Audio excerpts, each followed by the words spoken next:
Senhor, igreja. Estamos aqui novamente em nome de Jesus para falarmos da palavra do Senhor, para darmos continuidade nesse capítulo maravilhoso do livro de Êxodo, capítulo 20.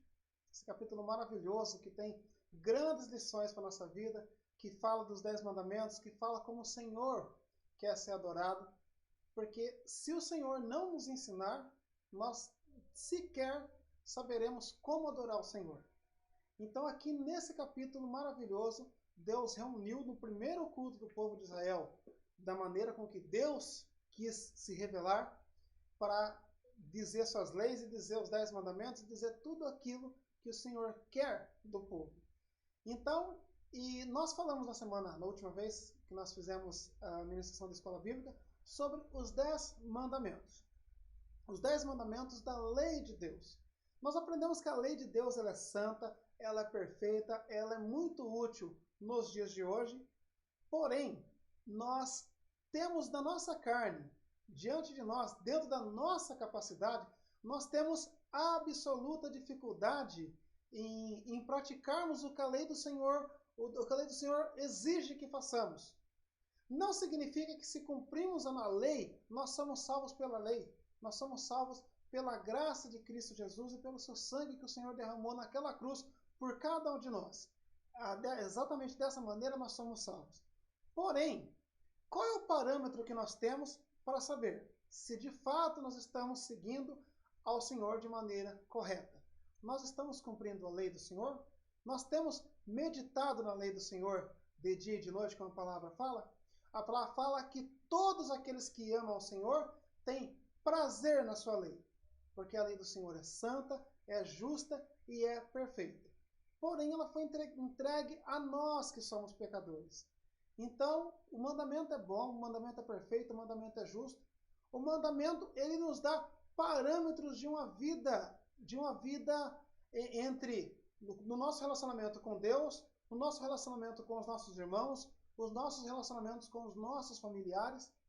O mandamento do Senhor, ele nos dá parâmetros para que nós possamos ter uma vida melhor e também que nós possamos louvar ao Senhor de maneira correta.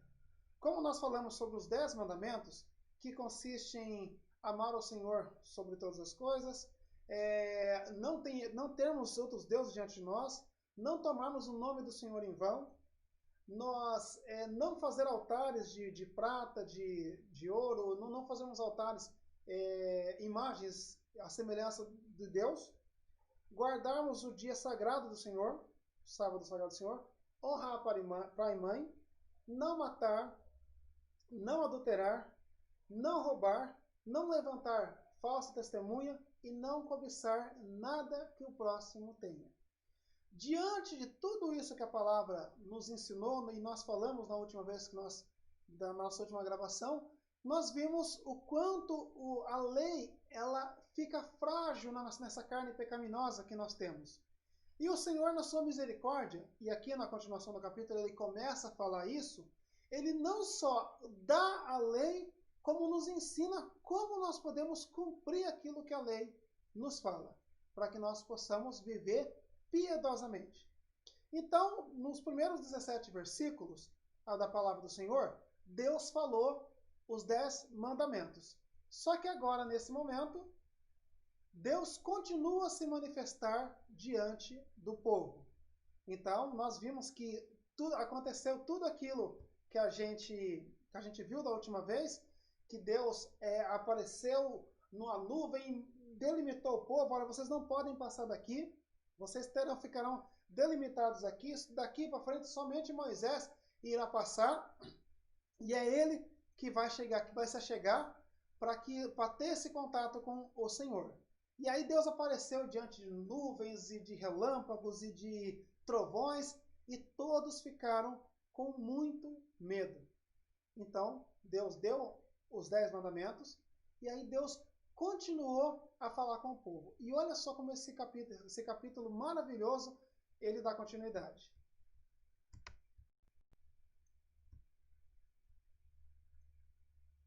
Esse capítulo dá continuidade.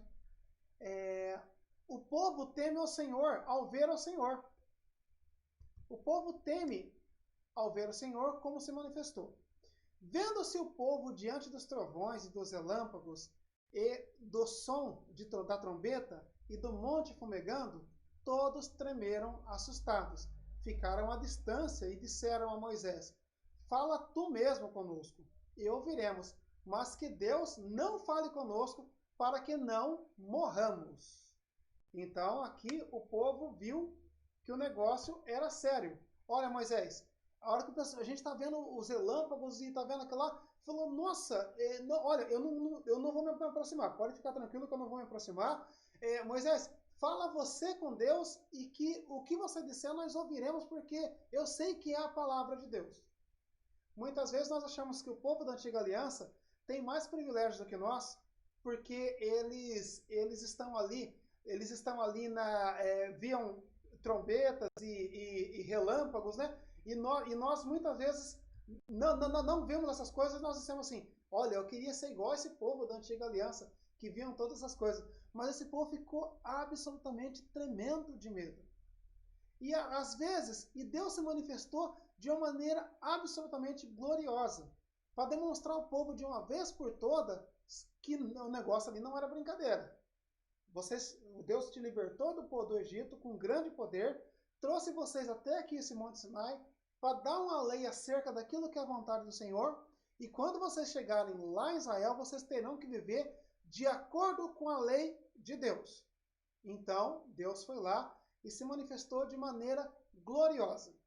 E muitas vezes as pessoas hoje até banalizam tanto esse contato de Deus. Olha, eu vi Deus, assim, Deus se manifestou para mim de certa forma, e aí muitas vezes nós faltamos até com respeito nesse sentido. Nós falaremos sobre isso no final da ministração, em nome de Jesus.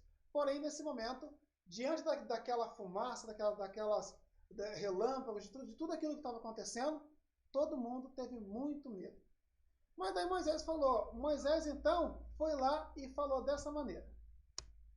Moisés disse ao povo, não tenham medo, Deus veio prová-los para que o temor de Deus esteja em vocês e os livre de pecar.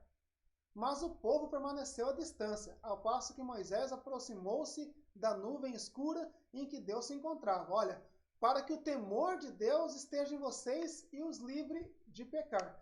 Então Deus se manifestou de maneira tão gloriosa para que o povo tenha cuidado, tenha esse medo, tenha esse entendimento, para que o pessoal entenda aquilo que Deus está falando. Então ele falou, mas não é para fazer mal algum para vocês, mas Deus se manifestou dessa maneira para que vocês vejam o quanto tudo é sério e que vocês possam ficar livres do pecado, porque a intenção do Senhor é salvar a todos. E aqui nesse momento Deus começa a falar tudo aquilo de a maneira com que ele quer ser ministrado. O Senhor disse a Moisés, diga o seguinte aos israelitas, vocês viram por si mesmos que do céu lhes falei, não façam ídolos de prata e nem de ouro para que me representem. Então aqui, nesse momento, Deus foi lá e falou, olha, não façam ídolos nem de prata e nem de ouro que me representem.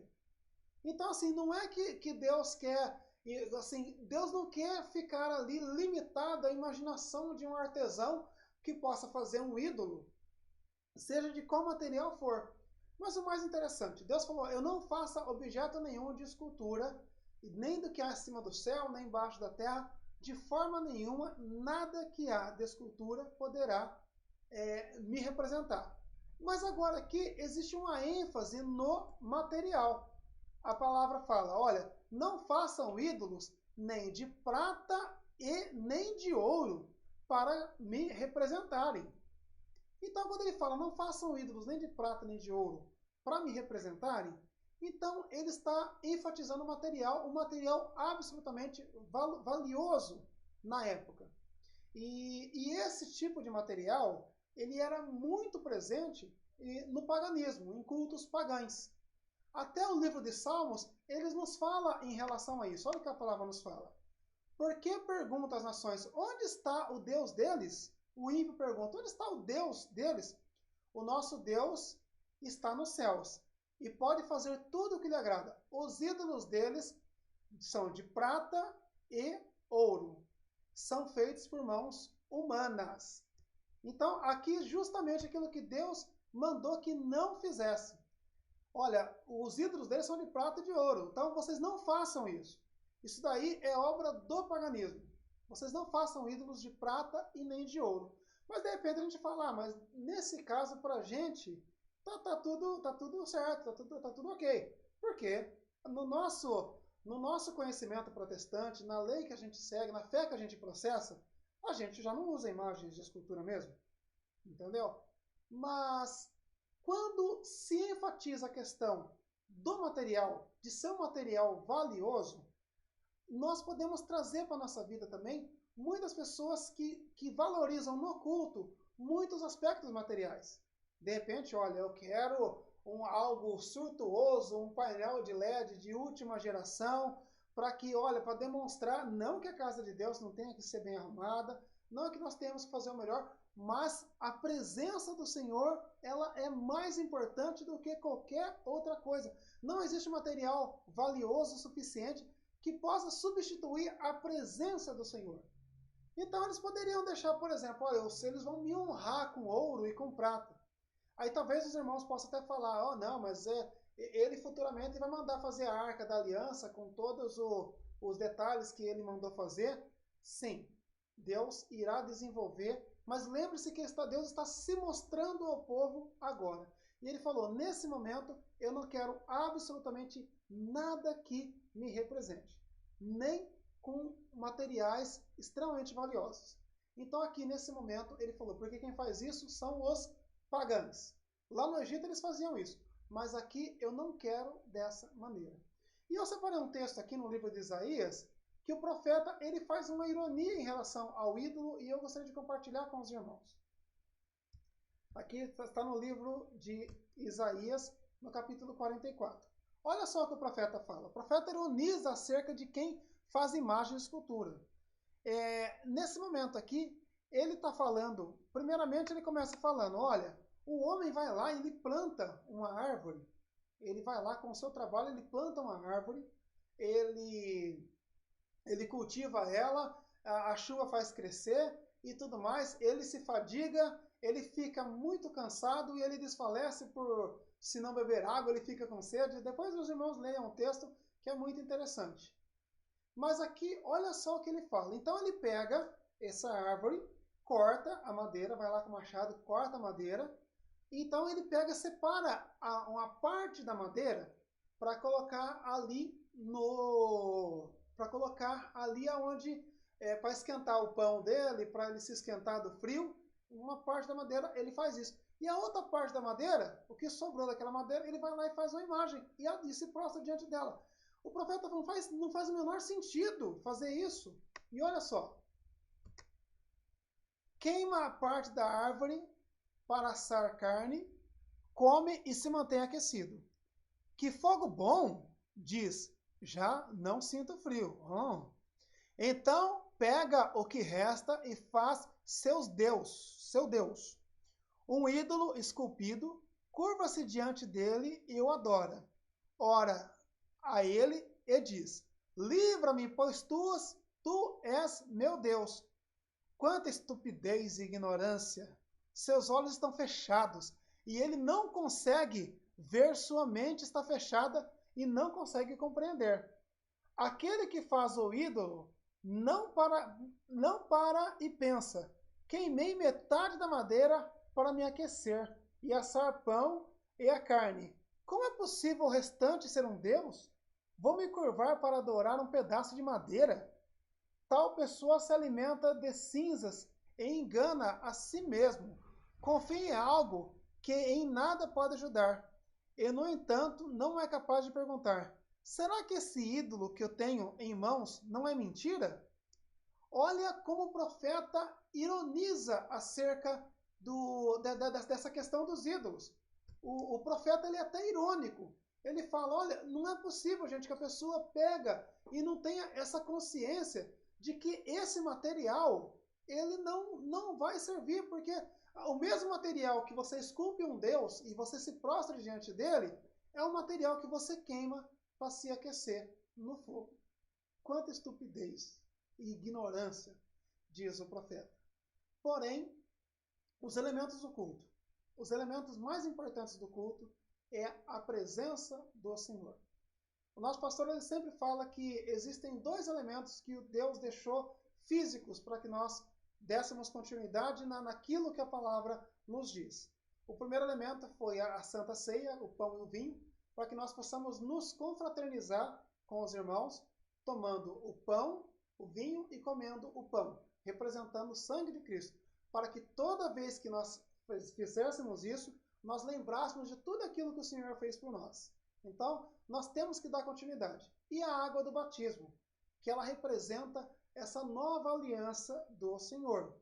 Então, o restante, do mais importante, é lógico, eu torno a falar novamente, nós temos que fazer o melhor que nós podemos na casa do Senhor, nós temos que oferecer aquilo que temos de melhor, mas a glória de Deus não está no material em si. A glória do Senhor está na presença do Senhor, que é gloriosa. Então, por isso Deus fala, olha, não quero que me representem nem com nada que seja valioso aos seus olhos. Então, dessa maneira, Deus está instruindo sobre o segundo mandamento. No segundo mandamento, ele falou, não façam escultura. Aí ele pega e explica de maneira mais detalhada, que ele falou, não quero que façam imagens, mas agora ele fala de maneira mais detalhada ainda, não façam imagens nem de ouro e nem de prata. Se vocês acham, não posso fazer uma imagem, mas poxa, se eu fizer um negócio de ouro, Deus vai se sentir muito honrado. Não, eu não quero que faça absolutamente nada que me represente. Seria rebaixar a imagem do Senhor, vocês imaginarem que vocês podem fazer algo que seja fruto da imaginação de vocês e que vocês possam imaginar que aquela poderia ser a forma de Deus. E Deus continua a falar nesse capítulo e assim termina o capítulo 20 do livro de Êxodo. Um altar de terra me farás, e sobre ele sacrificarás os teus holocaustos, e tuas ofertas pacíficas, e tuas ovelhas, e tuas vacas, em todo o lugar. Onde eu fizer celebrar a memória do meu nome, virei a ti e te abençoarei. Então aqui, era exatamente dessa maneira que o culto era feito na antiga aliança. Existiam dois tipos de ofertas. Eu não vou me atentar muito para isso, porque nós falaremos futuramente no capítulo 28, mais futuramente nós falaremos sobre as questões dos sacrifícios. Mas existiam o holocausto e as ofertas pacíficas. Nos holocaustos, o animal que era ofertado, ele era queimado totalmente para aspiração dos pecados. Olha, eu tenho um pecado, eu vou oferecer um holocausto ao Senhor pelo meu pecado. Então, esse é totalmente consumado e desse não aproveita absolutamente nada. E nas ofertas pacíficas era diferente. Queimava-se as vísceras dos animais, queimava-se alguns elementos, que depois nós falaremos sobre isso, não vamos tentar com relação a isso. E a carne do animal, ela era assada e os irmãos comiam e se confraternizavam. Muito parecido com o nosso culto de hoje, o culto verdadeiro de hoje. O Senhor foi o holocausto de Deus, nosso Senhor Jesus Cristo foi o holocausto de Deus que fez expiação pelo nosso pecado. Então, ele foi o holocausto de Deus para a nossa vida. Quando nós vamos até o culto, nós oferecemos sacrifícios de louvor ao Senhor. Como está dizendo na carta aos Hebreus, nós falaremos sobre isso futuramente, né? Mas na carta aos Hebreus nos fala que, olha, não é mais necessário oferecer animais, ofereçam sacrifícios de louvor ao Senhor. E naquele momento que nós oferecemos essa oferta pacífica, essa oferta de paz ao Senhor, nós confraternizamos com os nossos irmãos aquela oportunidade de estarmos ali naquele local. E nesse momento o Senhor fala, onde vocês celebrarem, eu virei e te abençoarei. Não que nós vamos no culto para buscarmos bênção, mas muitas vezes nós entramos lá como pecadores que somos, e falamos, Senhor, que o Senhor tenha misericórdia de mim, eu peço perdão pelos meus pecados, e de repente nós sentimos que o Senhor tocou no nosso coração e nós saímos de lá com a certeza que estamos saindo com a paz do Senhor. Nós somos abençoados pelo Senhor, porque viemos celebrar o nome do Senhor, fizemos as nossas ofertas pacíficas de louvor e adoração, e o Senhor nos abençoou. Então é dessa maneira que ele quer que faça. Mas aqui ele fala mais algo específico. Olha, um altar de terra me farás, e sobre ele sacrificarás. E se me fizeres um altar de pedras, não farás pedras lavradas. Se sobre ele levantares o teu buril, profaná-lo-ás. Então aqui ele falou algo de interessante. Ele falou, olha, eu quero que você faça um altar de terra, tá? Não vai ter nada de especial, um altar de terra. Mas se vocês fizerem um altar de pedra, vocês façam um altar de pedra bruta. Pega a pedra do jeito que tiver lá e coloca e monta o local que vai ser feito o sacrifício. Porque se vocês pegarem um buril, uma ferramenta, para manusear, para lapidar, para melhorar a pedra, vocês estão profanando o meu altar. E por que Deus falou isso daí? Será que tem algum problema no buril? Né? Aqui ele está fazendo com que o povo tenha esse cuidado. Que o povo tenha esse cuidado em manusear o altar de Deus. Porque o altar do Senhor, ele deve representar única e exclusivamente a presença do Senhor e mais absolutamente nada. Mas de repente, se alguém fosse fazer um buril, por exemplo, talvez colocasse ali, desenhasse na pedra imagens ou alguma coisa que representasse ao Senhor, e talvez aquela representação se tornasse uma imagem sagrada. Ele falou, eu não quero isso, eu não quero ver o meu nome associado a nenhum tipo de imagem artística. Então, a pedra deverá ser bruta, deverá ser bruta. A presença gloriosa do Senhor, ela é o suficiente, eu não preciso de mais nada. Se você fizer isso, você vai profanar. E aqui tem algo de muito interessante. O texto continua, também não subirás ao meu altar por degraus, para que a sua nudez não seja descoberta diante deles. Então aqui nesse momento, ele falou, o altar ele ficava meio que alto, ele ficava alto ali ali no local alto, né, no local de destaque, e ele falou, olha, quando se tiver, não faça degraus para você subir no altar, façam rampas, uma rampa. Por quê? Porque se você subir no degrau, aquela vestimenta que o povo vestia eram túnicas e não usavam calças como hoje. Então pode ser que no subir a escada apareça a nudez de vocês e isso possa chamar a atenção dentro do culto. Então aqui Deus coloca uma lei que serve muito para os nossos dias hoje, para a nossa vida hoje. É claro que hoje não temos um altar de pedra, um altar de terra, o pastor não usa túnica, e ele fala no capítulo 28, que nós estudaremos futuramente em nome de Jesus, olha, uma maneira com que o sacerdote que vai celebrar o culto, ele deve se vestir. Olha só o que a palavra nos fala. Façam também roupas de baixo de linho, ou seja, calças, nem outras traduções falam calça, roupas de baixo, mas é calça, de linho para serem usadas diretamente sobre a pele, indo da cintura até a coxa. Deus manda que ele se vista dessa maneira para que não veja e que nada desvie a atenção. A nossa tendência pecaminosa, quando nós aceitamos a Cristo, estamos ali num culto solene ao Senhor, nós continuamos com o nosso coração pecaminoso. Nós continuamos com o nosso coração cheio de pecado. E muitas vezes os nossos olhos são desviados à sensualidade, a elementos que estão fora daquilo que Deus quer. Deus quer o nosso coração por completo. E muitas vezes nós temos a tendência de nos atentarmos à questão da sensualidade. E olha só como a palavra de Deus trata esse tipo de coisa. A a palavra de Deus trata esse tipo de coisa dessa maneira. Devemos ter cuidado de como nós chegamos ao culto. A beleza de vocês não deve estar nos enfeites exteriores, como cabelos, como traçados e joias de ouro e roupas finas. Pelo contrário, esteja no ser interior, que não pareça beleza demonstrada num espírito dócil e tranquilo, e que é de grande valor para Deus. E Oséias fala, a sensualidade e o vinho e o mosto tiram o coração da presença do Senhor.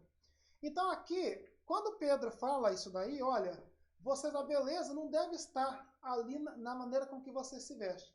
Então, aqui ele está falando para mulheres, mas serve para homens também.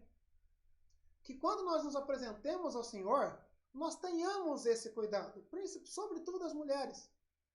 Porque às vezes as mulheres vão de maneira, ou até homens, não sei, de maneira que se vestem de maneira que chamam a atenção diante do culto do Senhor. E esse tipo de coisa o Senhor abomina. Por quê? Tanto ela está causando ali, ela pode estar causando o adultério na vida do irmão que a observa. Então nós temos que ter esse cuidado. E a sensualidade e o vinho, ele fala, olha, vocês vão de maneira sensual, fala assim, e o vinho e o mosto, que é essa bebida alcoólica também, tiram o coração, ele trai o coração, eles tiram o coração da presença do Senhor. Se esse tipo de comportamento, quando os irmãos olham e veem algo de aparente, ele tira a atenção daquilo que é o Senhor. Porque a nossa carne, nossa tendência pecaminosa é observar para aquela irmã que está chamando a atenção, vestida daquela maneira, de maneira mais sensual, tirarmos a atenção do que o Senhor, da presença do Senhor durante o culto. E Deus não quer isso de forma nenhuma, então ele fala, olha, vocês tomem esse cuidado até mesmo quando for levantar um holocausto. Vocês não subam por escada, porque isso vai demonstrar a sua nudez e eu não quero que nada tire a atenção do povo. E assim termina o capítulo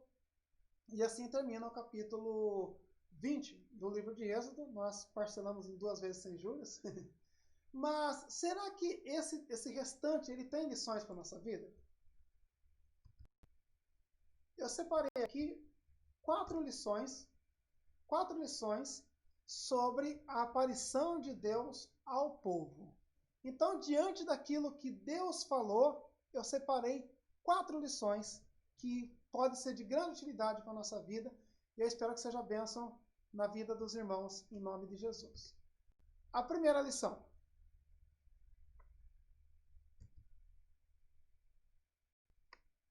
Deus se manifesta como e quando quer.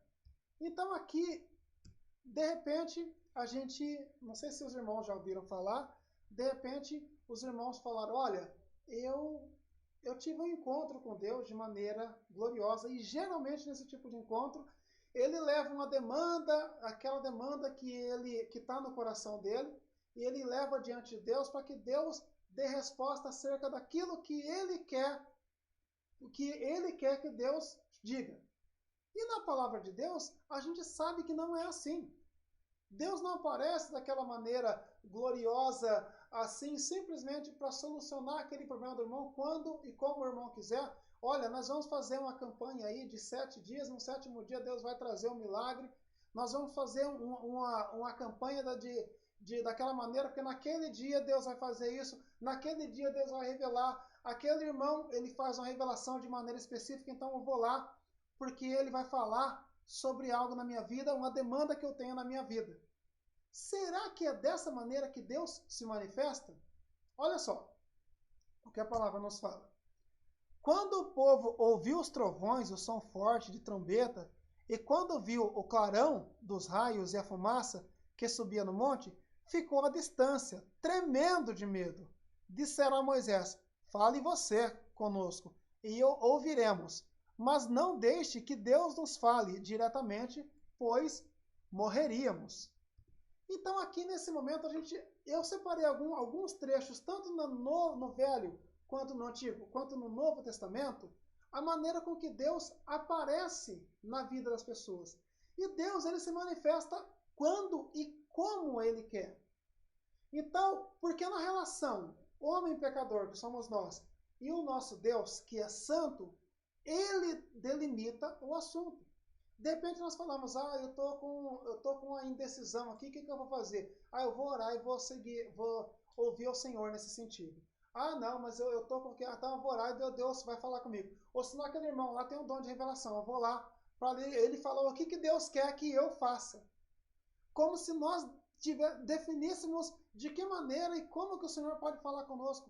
E a palavra nos fala que quando o Senhor vem ao nosso encontro, muitas vezes ele vem de maneira com que nós não estamos esperando e trazendo temas que nós não procuramos. Porque nessa relação o Senhor é soberano. E olha só como a palavra do Senhor nos fala.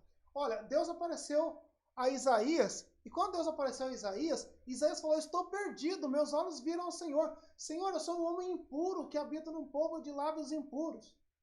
Então, ele não foi aquela coisa gloriosa de que, nossa, eu estou fazendo aquele negócio ali, eu sou uma pessoa muito boa, Deus apareceu para mim para me exaltar. Como muitas vezes nós vemos. Não.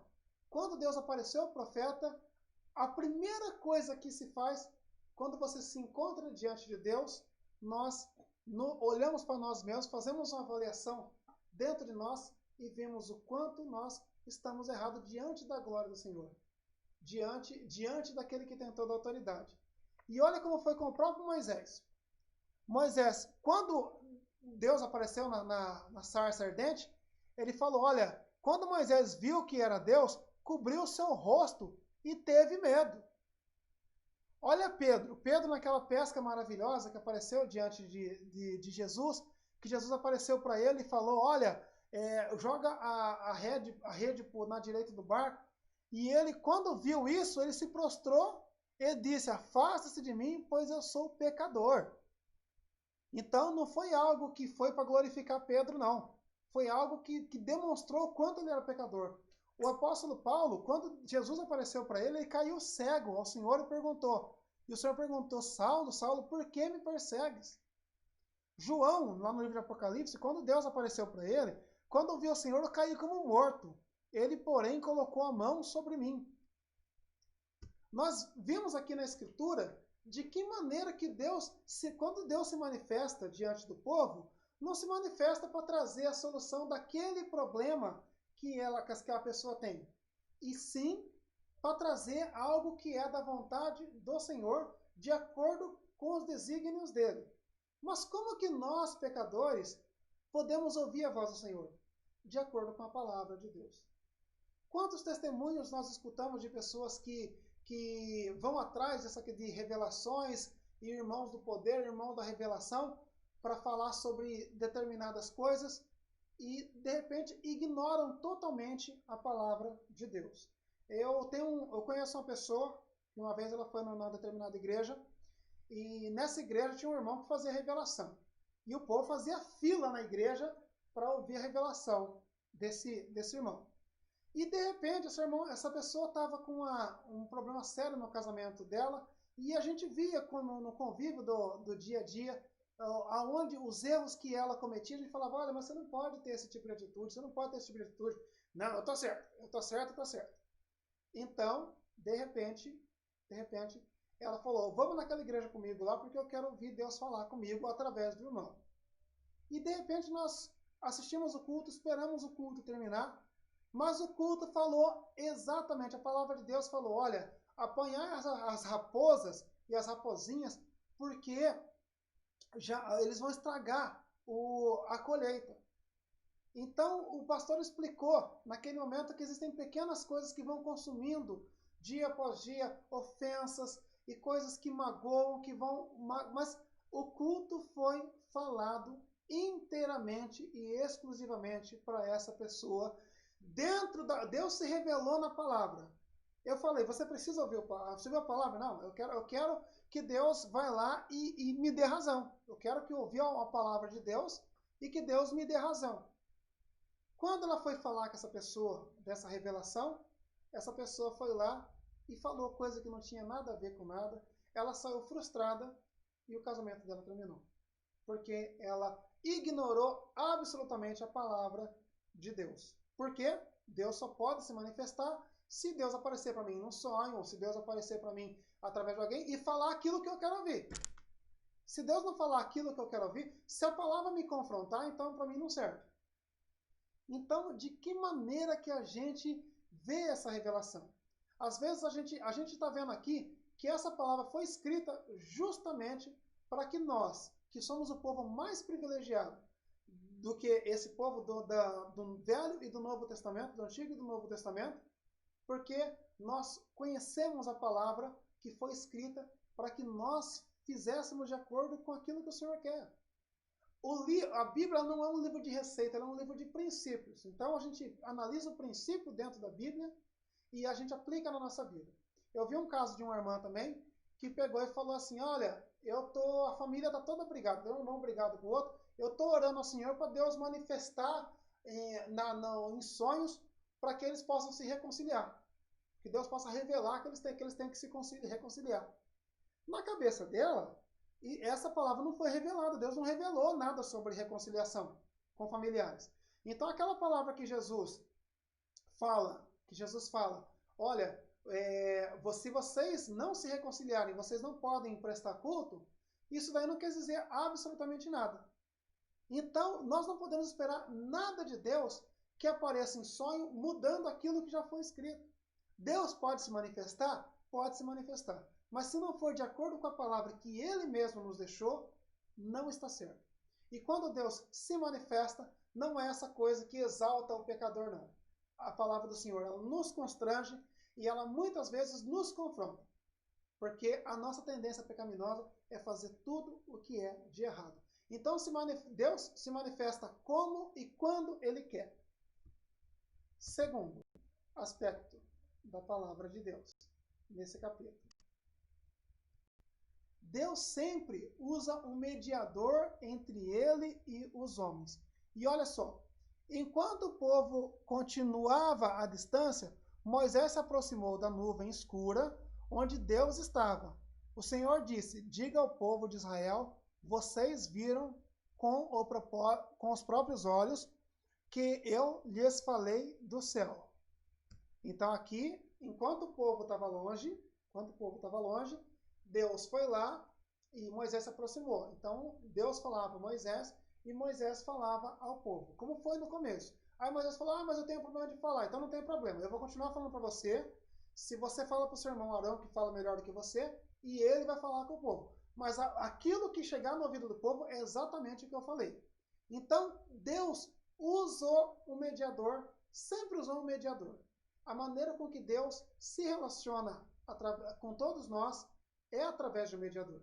Nesse período, Deus usou Moisés. E Deus usou tantos profetas que Deus falava a esses profetas e os profetas falavam aos homens. Só que, por último, agora, para que nós possamos ter acesso ao Senhor, olha aqui. Pois há um só Deus e um só mediador entre Deus e a humanidade. O homem, Cristo Jesus. Ele deu a sua vida para comprar a liberdade de todos. Essa é a mensagem que foi entregue ao mundo no momento oportuno. Então aqui o apóstolo Paulo ele nos fala, existe apenas um mediador. Quem é nosso mediador? É Jesus Cristo. Então quando nós temos algo, alguma demanda diante do Senhor, nós nos achegamos ao Senhor pelo Senhor Jesus Cristo. Muitas vezes nós temos dificuldade de conhecermos a palavra. Como a palavra fala, como nós podemos conhecer a lei de Deus, a gente cumprir a lei, a gente precisa conhecer a lei. Então nós procuramos os irmãos e falamos, irmão, ó, vamos orar junto aqui comigo, vamos falar sobre a palavra, mas nós temos esse acesso ao Senhor. Porque existe um mediador hoje, e não somos nós homens pecadores, mas o Senhor Jesus Cristo. Então nós podemos nos achegar ao Senhor através de Jesus Cristo e pela misericórdia e pela graça do Senhor. Então o único mediador que nós temos hoje é o Senhor Jesus Cristo. Que nós possamos procurar, sim, nossos pastores, procurar nossos irmãos, que nós possamos procurar os irmãos para fortalecermos dentro da palavra. Mas homem nenhum tem o poder de ser mediador entre Deus e o homem, porque só existe um mediador. Esse mediador é Jesus Cristo. Deus escolheu agir dessa maneira no meio do povo, certo? Então, de repente, num desses comentários, a gente pode falar assim: ah, Jairo, mas é o seguinte, né? A pessoa vai lá, ela pode até estar fazendo meio que errado, assim, vai atrás dessas revelações, vai atrás disso, daquilo, mas a pessoa tem boa intenção. A pessoa está com uma boa intenção de buscar o Senhor. Entendeu? Então, eu acho que Deus ouve porque Deus está vendo a boa intenção. Mas eu gostaria de trazer esse outro aspecto aqui. A boa intenção não pode ser desprovida da verdade. Então, de repente, nós temos a melhor das intenções. Alguém tem dúvidas que aqueles sacerdotes de Baal, por exemplo, quando eles estavam lá invocando ao Baal no Monte Carmelo, lá, ele com Elias, eles se cortavam com giletes. Alguém tem dúvida que eles estavam sendo sinceros naquilo que eles faziam? Alguém tem dúvida que se você for hoje num centro de Umbanda e ver a pessoa invocando o santo lá, ela não está sendo sincera naquilo que ela está fazendo? Claro que está sendo sincera. Ela está sendo muito sincera. Porém, ela vai com essa sinceridade, ela não vai ser salva, mesmo com o coração sincero. Porque não se pode ter apenas sinceridade se você não tiver a verdade do que a palavra te esclarece. E olha só o que a palavra nos falou. Moisés respondeu: não tenham medo, pois Deus veio desse modo para prová-los e para que o temor a ele os impeça de pecar. Então, olha, vocês precisam temer, ter conhecimento e ter temor naquilo que é a palavra de Deus, para que esse temor impeça vocês de pecar. Para que esse temor impeça vocês de pecar. Então, aqui nesse momento, nós precisamos ter esse entendimento. Porque muitas vezes a gente fala, eu vou fazer do meu jeito, porque eu estou fazendo de coração. Mas não é o suficiente. Nós precisamos nos atentar àquilo que a palavra do Senhor nos fala. E olha só como no livro de Samuel fala de maneira mais clara isso. Samuel respondeu: o que agrada mais ao Senhor, holocaustos e sacrifícios ou obediência à voz dele? Ouça, a obediência é melhor que o sacrifício, e a submissão é melhor do que a oferta de gordura de carneiros. Então, a obediência, ela é muito melhor do que sacrifícios. De repente a gente fala, mas eu tenho muita sinceridade no meu coração e eu estou fazendo isso de maneira sincera. Mas não é o suficiente. Nós precisamos ter entendimento da verdade. Quando Deus se manifestou, ele veio se manifestar de que assim, não basta vocês serem só bonzinhos, não. Tá bom? Vocês precisam seguir à risca aquilo que eu falei de maneira correta. Senão, nada feito, não tem salvação e não tem nada. Então, que nós possamos nos atentar a isso. Existe um ditado mundano que fala que o inferno, de boas intenções, o inferno está cheio, né? É justamente aplicando isso daí. E, aliás, eu gostaria de abrir um parênteses aqui. Os irmãos sabem o que significa a palavra sincero? A palavra sincero, ela vem do latim sem cera. Antigamente, os artesãos faziam esculturas para o Império Romano e, de repente, quando tinha falhas, eles pegavam cera e cobriam aquelas falhas com cera. E aí vendia. E com o tempo aquela cera derretia e aí aparecia aquela falha. Então, quando eles vendiam aquelas esculturas, eles falavam, olha, esse produto aqui, ele é verdadeiro, ele é sem cera, ele é sincero, ele é verdadeiro. Não estou escondendo nada. Ele tem maior valor porque eu não estou escondendo nada. Não vai passar um tempo, vai cair a cera e vai aparecer a imperfeição. Ele é sincero. Então, essa é um parênteses que eu abri, só para uma curiosidade, né? Voltando a dizer, devemos ter o nosso coração sincero, mas devemos observar aquilo que a palavra do Senhor nos fala para que nós possamos seguir à risca. Amém? E, por último, a palavra do Senhor nos fala, a palavra do Senhor, ela é o suficiente para a nossa vida. Então, que nós possamos refletir sobre a palavra de Deus. Refletir sobre essa palavra maravilhosa. A palavra do Senhor, ela é o suficiente para a nossa vida. Deus, com seu poder divino, nos concede tudo de que necessitamos para uma vida de devoção, pelo caminho completo daquele que nos chamou para si por meio da sua glória e excelência. Olha aqui o que a palavra nos está falando. Olha, o Senhor, ele nos concede tudo o que necessitamos. Então, a palavra, Deus não precisa ficar se revelando para cada coisa que nós fazemos, para cada questão que nós temos na nossa vida, a gente tem que ter uma revelação especial de Deus. Não. A palavra de Deus, ela é completa e ela é o suficiente para todas as demandas que nós temos, para que nós possamos ter uma vida de excelência. E olha como a palavra de Deus continua. E por causa da sua glória e excelência, ele nos deu grandes e preciosas promessas.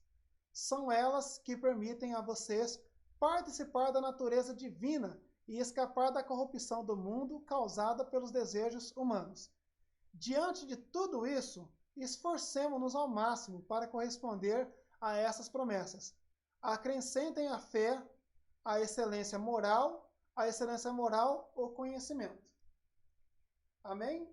Então aqui ele está falando, olha, a palavra que foi dada, o Senhor entende que a nossa natureza é uma natureza pecaminosa. Mas a palavra que nos foi dada, ela é uma lei perfeita do Senhor. E ela é completa, ela não precisa ser adicionada mais absolutamente nada. Se você meditar naquilo que a palavra está falando, você tem o suficiente para viver uma vida com o Senhor da maneira como o Senhor quer que vivamos. E para resolvermos as nossas demandas cotidianas no nosso convívio familiar, do nosso convívio entre os irmãos, que nós possamos refletir sobre isso. Nós não precisamos buscar mais nada e com absolutamente ninguém. A palavra do Senhor, ela é suficiente para a nossa vida, em nome de Jesus. Amém?